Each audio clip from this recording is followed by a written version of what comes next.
So I really appreciated a couple things this morning. The Sunday school was great. I really got my brain turning and connected really well with what I'm going to talk about today. And then the passage you read in Revelation is actually a passage I've read to open this sermon before. So it's very cool to see that happening. I think that image, if you can allow yourself to go there, to read out those verses of being in the throne room of God and being in the presence of God and in the presence of all creation, crying out, holy, holy, holy. I think that is I believe we should live our lives out of a awareness of the presence of God. And those visions of the throne room in the Bible, whether that's in Isaiah chapter 6, where Isaiah's there, or in Revelation, those are incredible passages that I think should be a part of reorienting our brain towards the reality of the world and helping us live intentionally and with purpose each day. Go ahead and go to John chapter 17. While you're going there, I was thinking about, as we were talking in Sunday school, there's so many things in your world that are looking for your attention. And it makes me think, I don't know how many of you have been in foreign countries and been in markets, but often markets, at least the ones I'm familiar with in foreign countries, are a whole experience. It's very different than going to Walmart here for us. And you walk down these tight streets and almost everybody you walk by is like putting something in your hand or yelling at you in a language maybe you're not that familiar with and trying to grab you, say, come, look at this, cheap, right? And that experience is pretty overwhelming for those of us who don't get like sold stuff aggressively very often. But if you let yourself think about it, in reality, our world has really become one of those markets, and we're being bought in a lot of ways, or pushed into seeing this, or doing that, or buying this, or going here, or being with these people, and our attention is drawn all over the place. So I'm just going to read a single verse here. First of all, chapter 17 of John is probably a chapter that, I should study more. I think it's probably my favorite chapter in the Bible. Very cool thing. Jesus is praying to God, which is unique. And it's one of the last things Jesus says to his disciples. According to John, it's the last before he goes to the garden to be led off to be crucified. And one of the things he says here is just really, it's kind of jarring almost, or not jarring in a bad sense, but just kind of like, what? Are you sure, Jesus? So look at chapter 17. In verse 2, he's praying to God, and he says that God gave him the authority to give eternal life to all that were his. And then the next verse, he clarifies what eternal life is, and this is the verse I want to read. So verse 3, it says, "And this is eternal life, that they know you, and the only true God, and Jesus Christ, whom you have sent."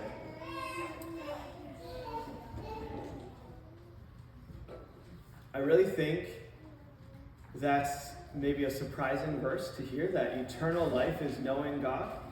Does that seem strange to you? Maybe it does. I want to give you an illustration. Let's put this up here. So I teach high school and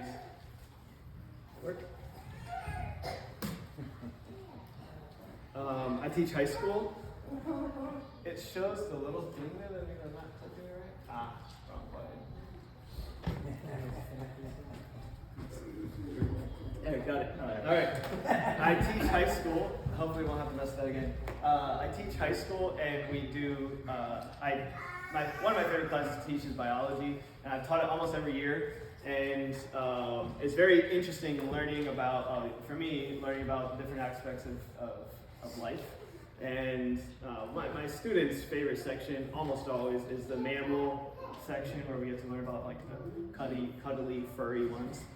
And well, one of the things we learn about is the blue whale, which is a mammal. If you aren't aware, it's not a big fish. And whales are cool in general, but the blue whale is insane. Like the blue whale is kind of like break your brain type of stuff.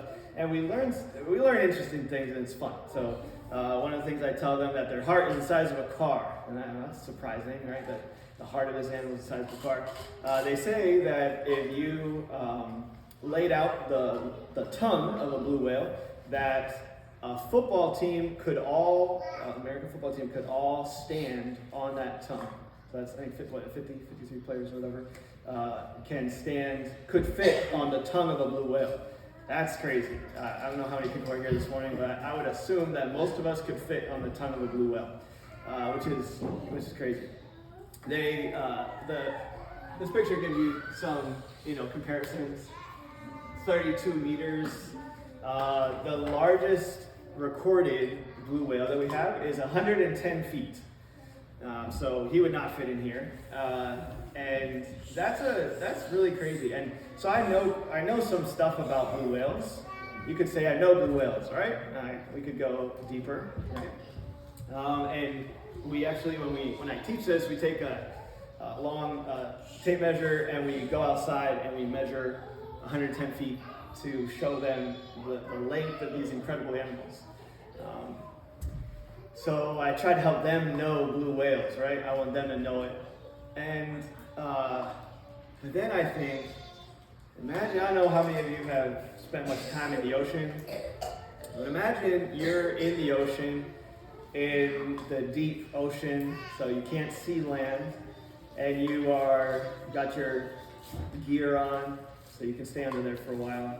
You are swimming around, all you see is blue, right? And then you start to see just this dark shadow that's kind of forming out of the blue and just slowly coming towards you. I don't know what you would do. Most of us would probably back to the boat pretty fast. But to imagine what it would be like to swim with a 100-foot animal that literally 50 of you could fit inside its mouth, this would be an incredible experience. And I think swimming with a blue whale would be a different level of knowledge. Do you agree that if I swam with a blue whale, I could say I know blue whales much more than I could say right now? Something about being in the water with an incredible creature, or being beside it. I don't know if you ever stand beside elephants or look into the eyes of a horse or something like this. But to imagine being beside an animal that dwarfs you like a blue whale is just an incredible experience. It's a bucket list thing for me. Someday we'll get on the boat and do that. But that is a different level of knowledge.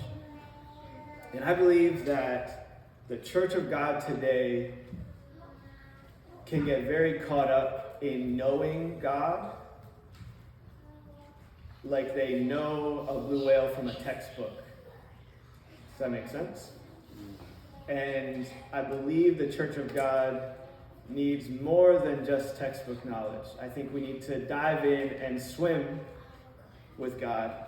We need to experience the reality of His presence, to know the feeling of what it's like to be beside this massive creature, or to know what it's like to have the presence of the Almighty with you. And I believe that the Church of God, you all here today, me personally, the local church, and then broadening out into the global church, would be a completely different thing if we got to swim with God.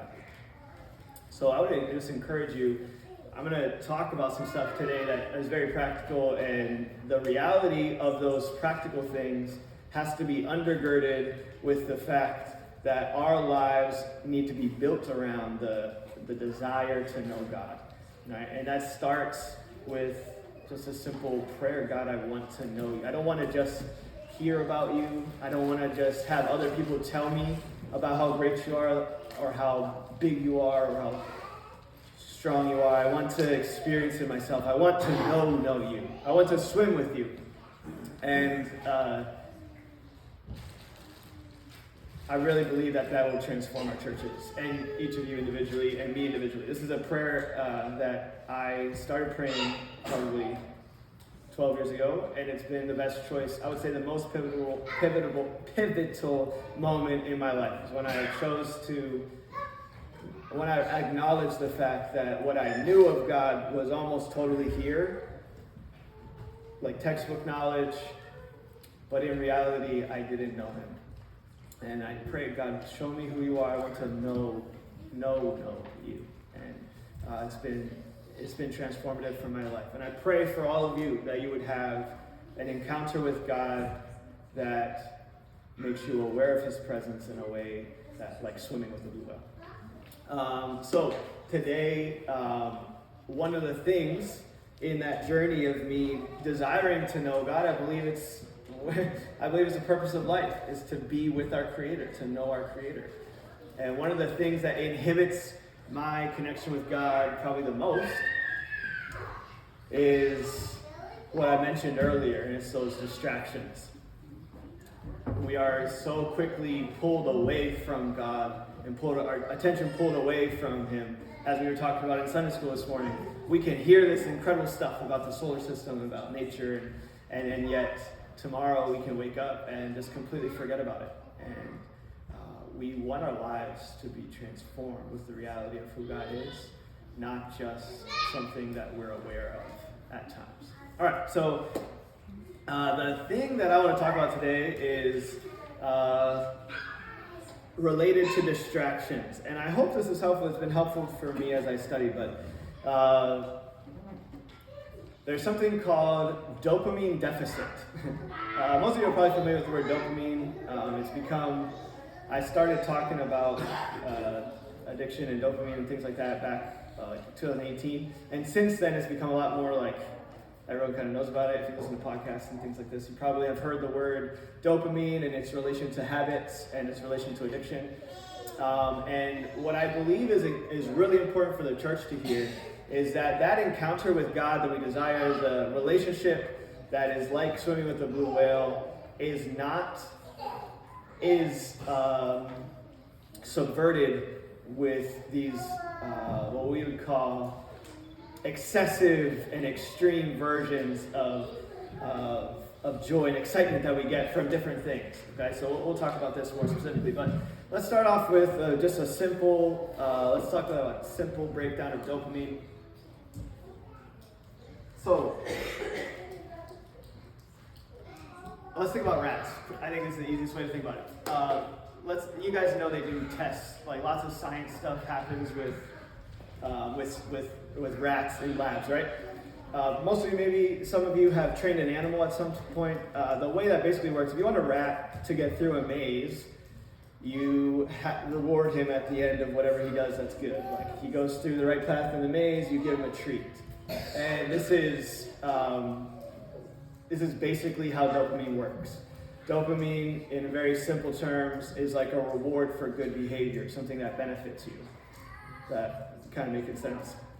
So when you give a rat a treat, eating that treat releases dopamine in his brain, and it starts making his brain want to do that thing again. And so it'll go back and it'll do the maze the same way so that it can get the treat again. And dopamine is the way our brain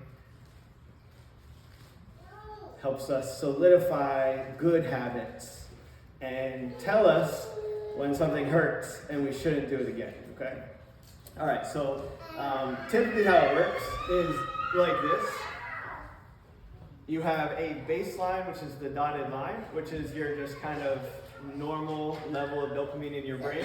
When something good happens, that dopamine peaks. And this can be through a lot of different things. It could be through eating, which releases dopamine. I love to think about, and y'all are probably a little hungry now, so this is good. I don't know what we're having for lunch, but I can just imagine. I really love burgers, and the way I love making burgers is when you toast the buns on the grill so they get all crispy, and you have a nice, juicy, thick patty, and then you melt some sharp cheddar on top of that, and then I make this stuff called bacon jam where you fry onions and bacon together and like kind of chop it up so it's sort of like spreadable. Put that on top, some lettuce on the bottom, some barbecue sauce and mayo, and you like squeeze the thing and it's like cheese running down and barbecue sauce is running down. And what's happening in your brain right now, if that's appealing to you, is your brain's actually starting to release some of that dopamine right now, and you're like salivating maybe a little bit, because food releases dopamine. When you exercise, you can release dopamine. Social interaction releases dopamine.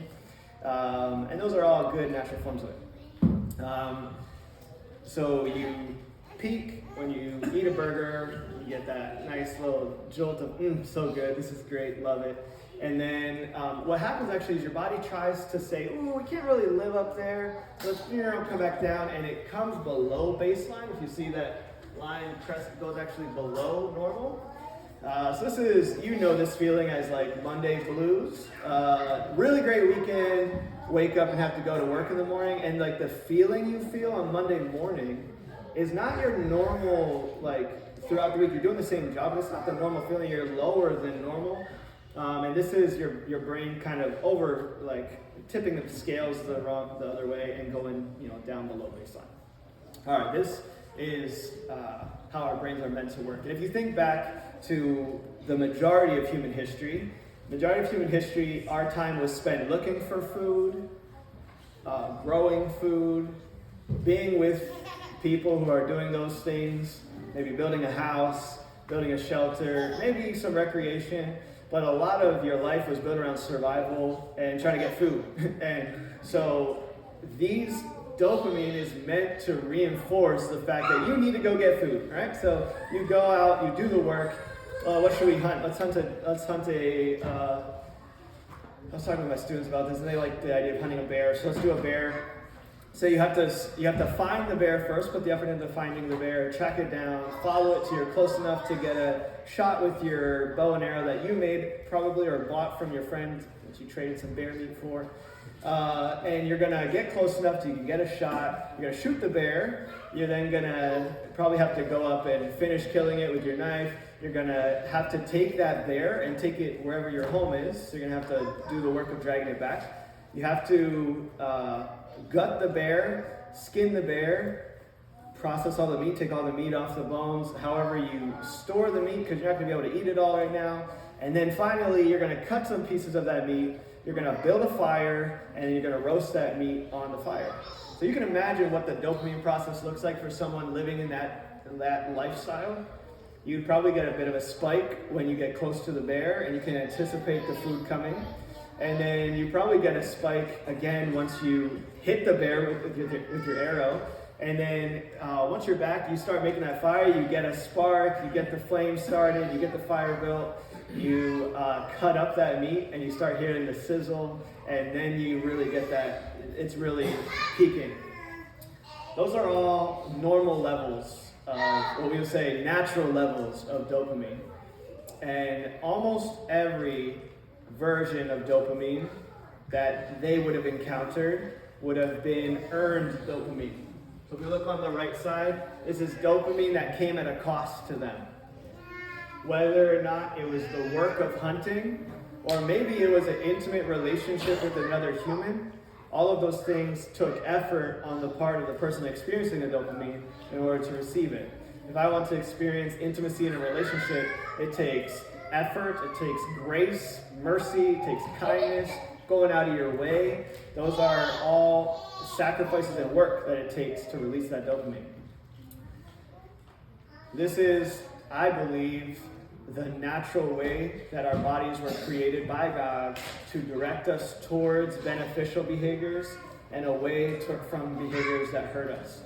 And the problem is that I've encountered in my desire to know God and have that be my primary focus. The problem that I've encountered is that I can find things that release more dopamine with less effort that have nothing to do with God or even the work of earning dopamine. So obviously some examples are given here. Sugar is a really great example because we all understand, hopefully you understand that sugar can be addictive because of the high levels of dopamine it releases. You could say, but didn't that guy have some sugar? Reality is, most cultures did not have sugar. Sugar comes from tropical places, and so there are some cultures that would have had sugar, but a lot of us wouldn't even have sugar. So that's a whole other topic, more of a dietary issue we can talk about other time. Drugs, we know, are huge, whether that's, they list alcohol individually, or strong or more hard drugs. All of those work on our dopamine system in order to make us feel incredible and make us return back to it. It takes no effort to eat a piece of candy. It takes no effort to drink a glass of alcohol. It takes no effort to sit down at the TV. They include sex here, which I would say as illicit sex. And then they also include social media. Again, no effort.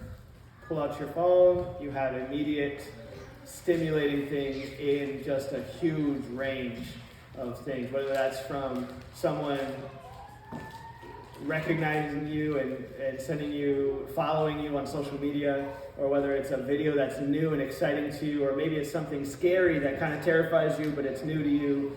Maybe it's something sexual, maybe it's something funny. All those things are doing the same thing. They're all making those dopamine receptors fire and making us feel like this is great. We're doing something good. All of those things are instant and require no effort. Problem with this that you probably can see pretty quickly is the tendency towards addiction. I don't think you could ever say that a hunter who is hunting for his survival is going to become addicted to hunting for his bear or his food source. The work involved, the sacrifice involved, he's going to keep doing it because it's necessary for his survival, right? He doesn't sit on his couch and just continue shooting bear. That's not how it works. So dopamine in our brain is easily hijacked by anything addictive. Whether that's sugar, easily addictive, our phones, drugs, pornography, all these things come easily, require no effort, and they do something unnatural. So what we see here is natural. What is unnatural is the level of dopamine released. To give you an idea, let's talk about, this is a normal, when we say a graph of, it obviously doesn't have any metrics on the dopamine or time side. This is just general. But to give you an idea, you're doing something that stimulates a lot of dopamine with no effort or little effort, makes that spike go very high. So let's say, what should we talk about? Let's talk about sugar. So it's a pretty palatable one. So if we eat a bunch of sugar, our dopamine goes pretty high, and then what happens is you crash off a little lower, okay? So a normal dopamine, you go high, and then you go a little bit below baseline, but not far below baseline because you didn't go that high, right? And sugar will get you a little higher and go a little lower. Cocaine, as a more extreme example, will take you incredibly high, higher than most people have ever experienced, but then will drop you far lower.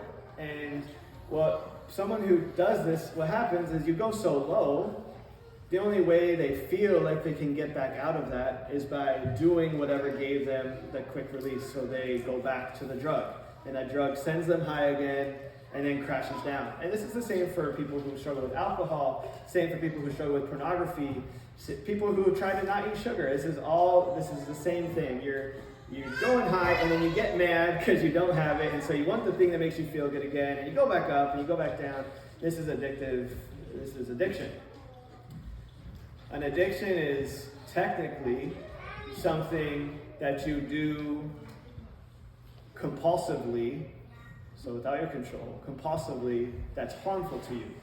So this can be a behavior or the use of a substance, but it has to be something you do compulsively and at your own detriment.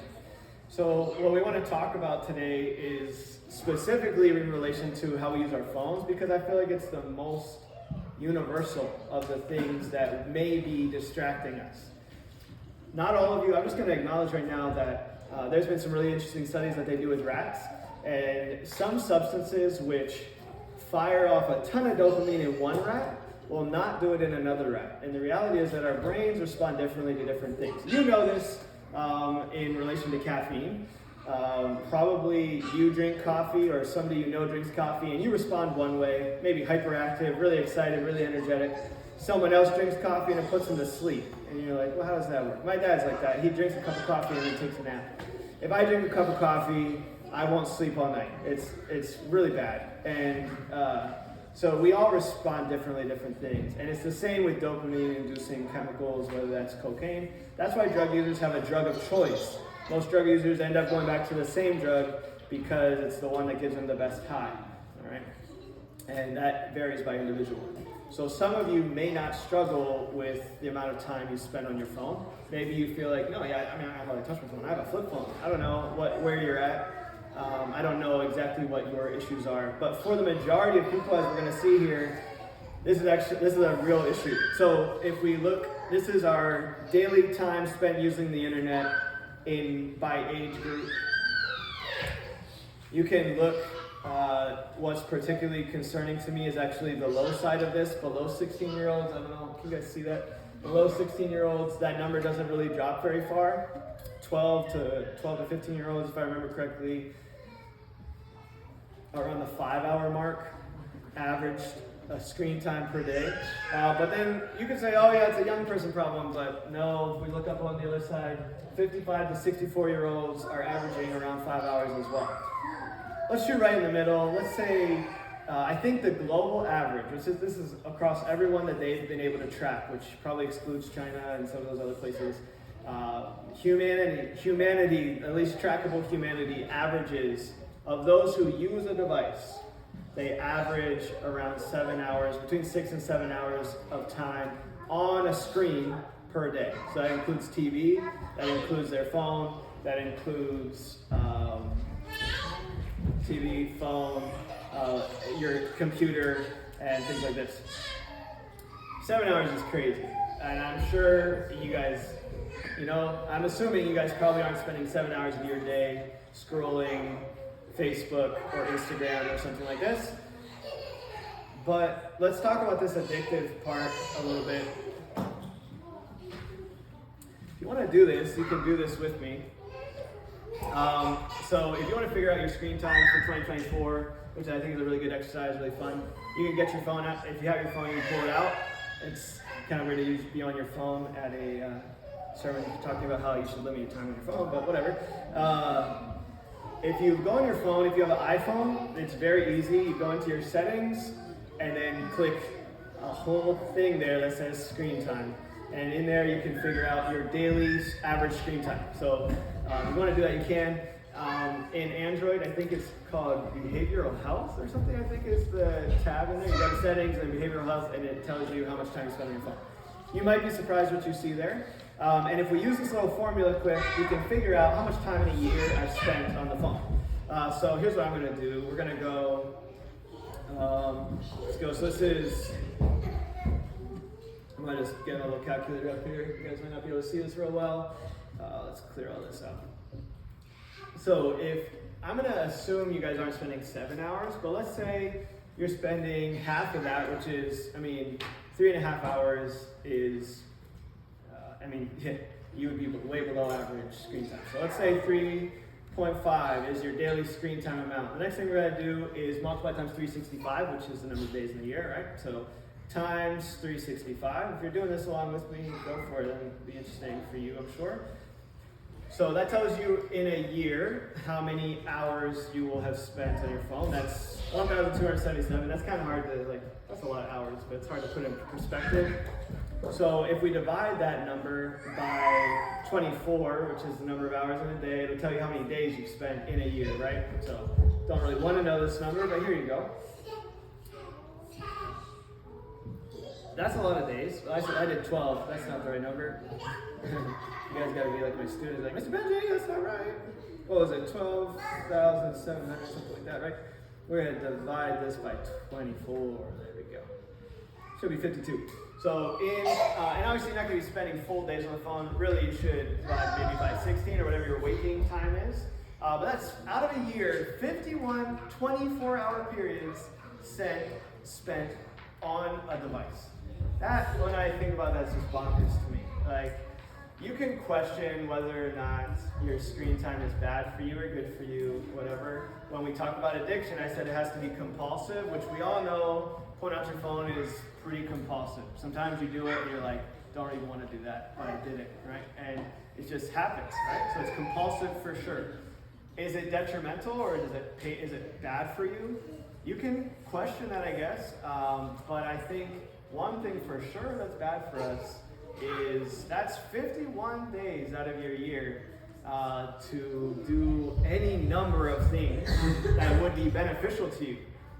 You could just imagine if you have kids, how much time your kids are losing. If your 51 days out of the year are, on a phone or on a device, that's days that your kids don't see you in a year.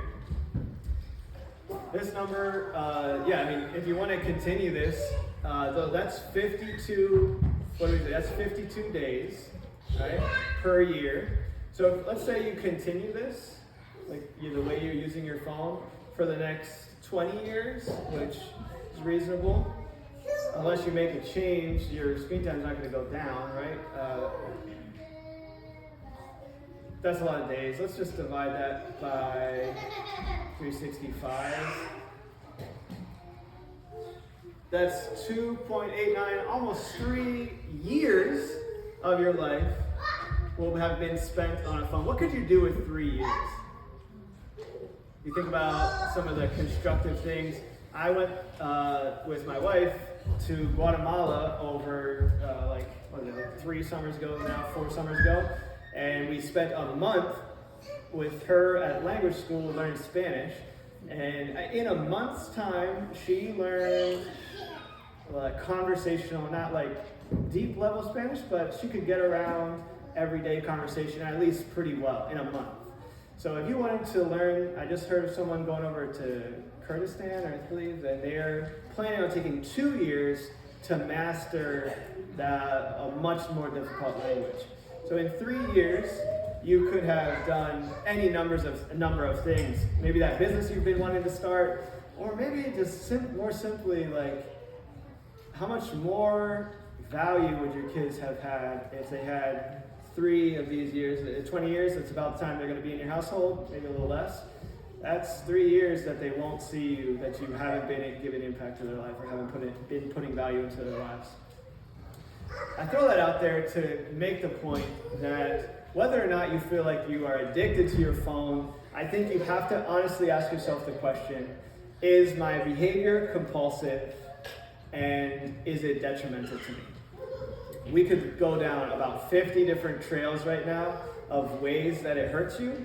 I'll mention a couple of them, and then we'll focus on the one that I think I'll emphasize. One of them is the lack of social connections, or the false version of social connection that you can get through social media and things like this. We can talk about the increase of depression and suicide rates, especially in minors. We can talk about men in general, this lack of ambition and desire for overall happiness with their jobs. We could talk about time wasted, like we just did. When you talk about time wasted, you can talk about lost potential. There's attention span. We can talk about the change in attention span. Problem solving skills, which is something I see really faltering in our schools through my teaching. And I believe all of these are to some level affected by the amount of time that we are spending on our phones. The thing that I think hits home for me most is the reality that when you live in a dopamine deficit, meaning you get a high when you're using your device and a low when you're not using your device, what ends up happening is that your baseline dopamine actually goes down. And what that does is make simple things harder to enjoy. So things that would have released significant amounts of dopamine may not do that anymore.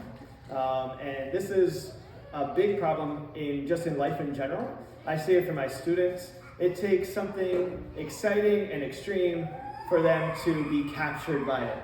When in reality, I believe God created us to be captured as we stare at a butterfly and watch the way it flies. Or someone mentioned the walk that they took this morning and the beauty of the crisp air and the birds singing.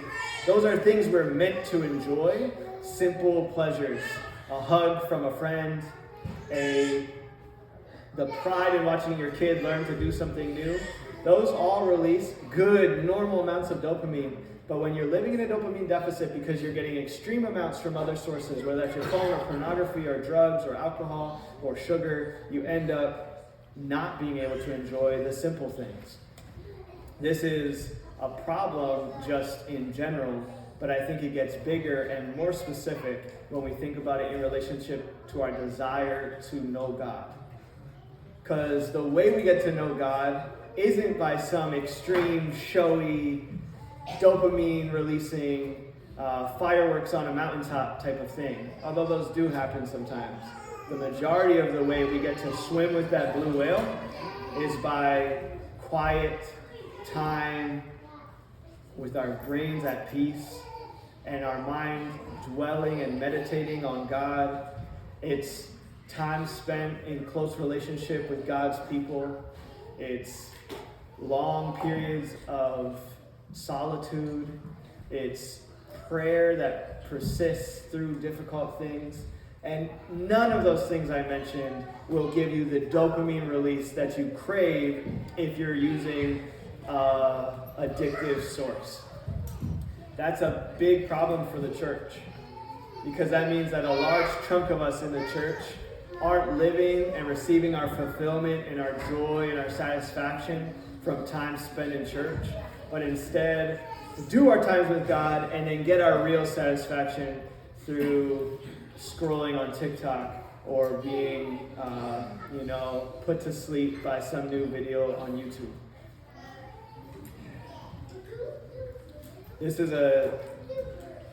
I believe this is a big problem for our church. And I don't say it just for our church. When I say that, I don't mean you, I mean me. Okay?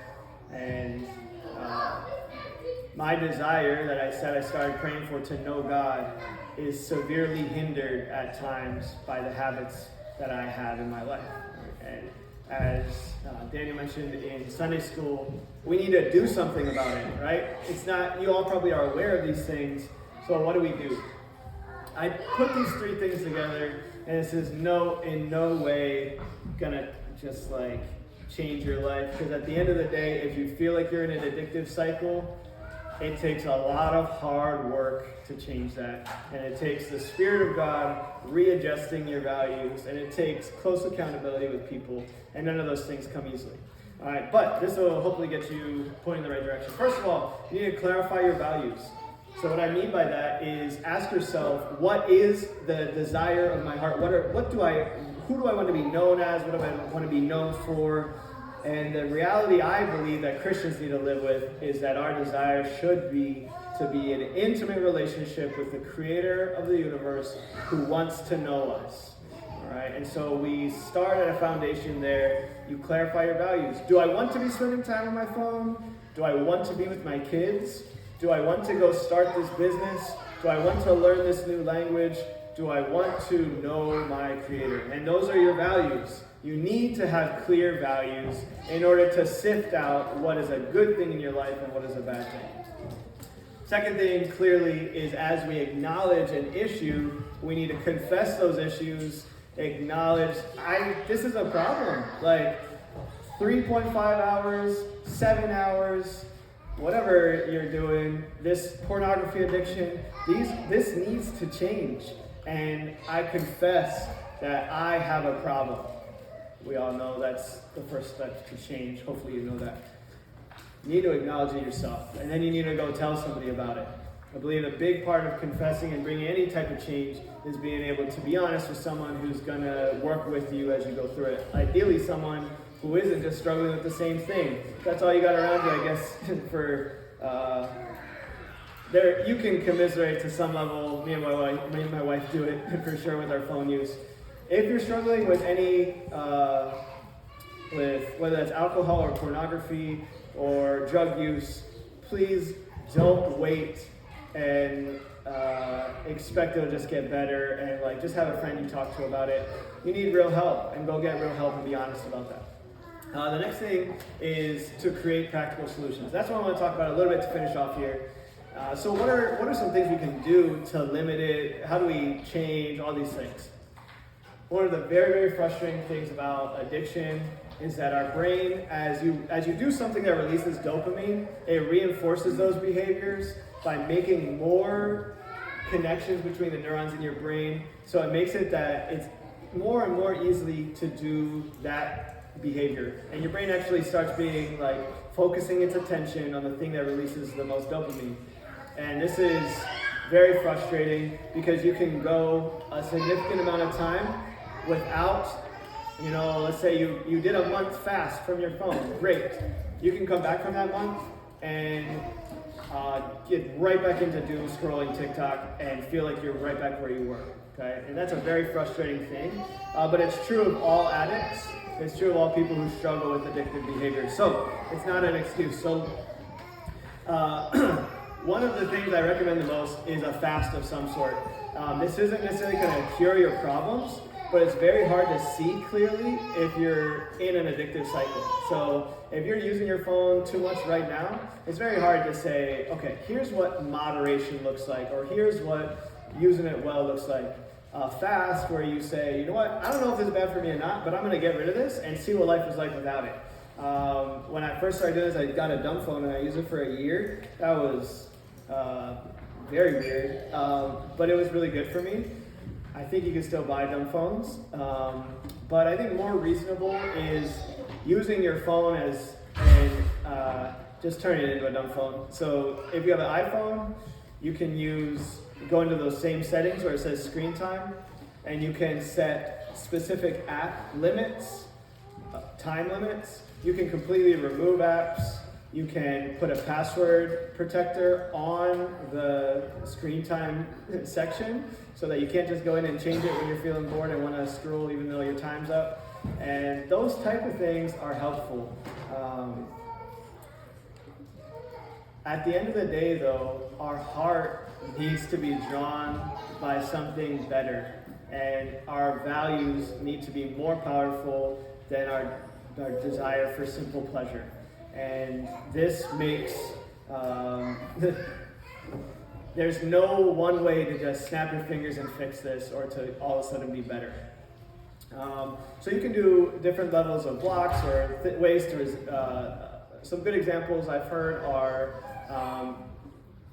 not taking the phone to bed, not using the phone at the dinner table. At a certain time, my phone goes in a box in the kitchen. Those are all great things, but at the end, you need to choose those and say, what can I do to limit what I'm using, or the amount of time I'm using it, and are they going to work?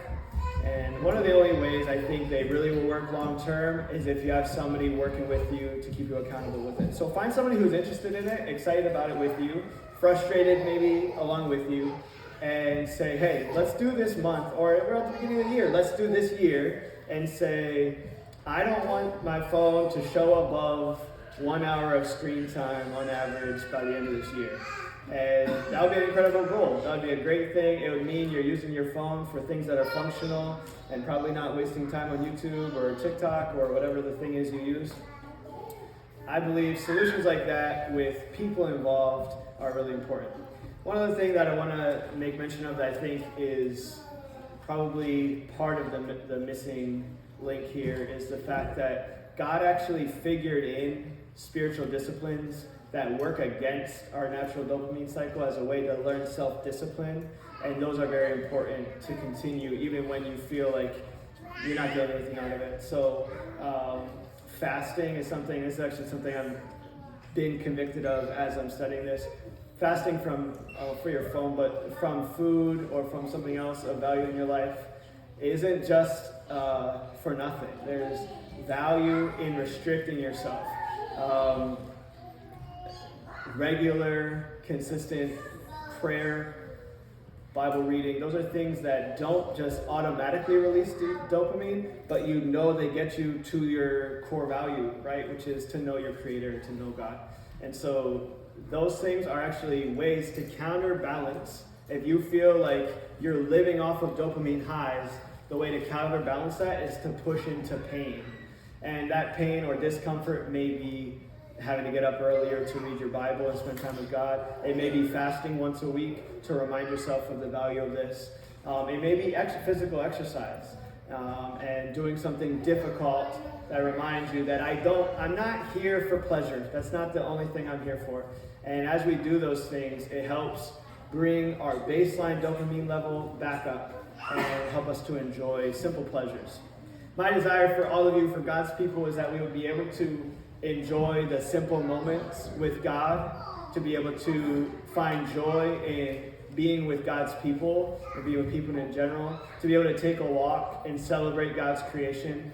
And I believe that as we make moves to adjust the scales away from these extreme dopamine-inducing things and towards things that are hard and take effort but are really valuable, that God will show himself to us as we pray that prayer. God, I really want to know you. I want to swim with you, and I want that to change my life.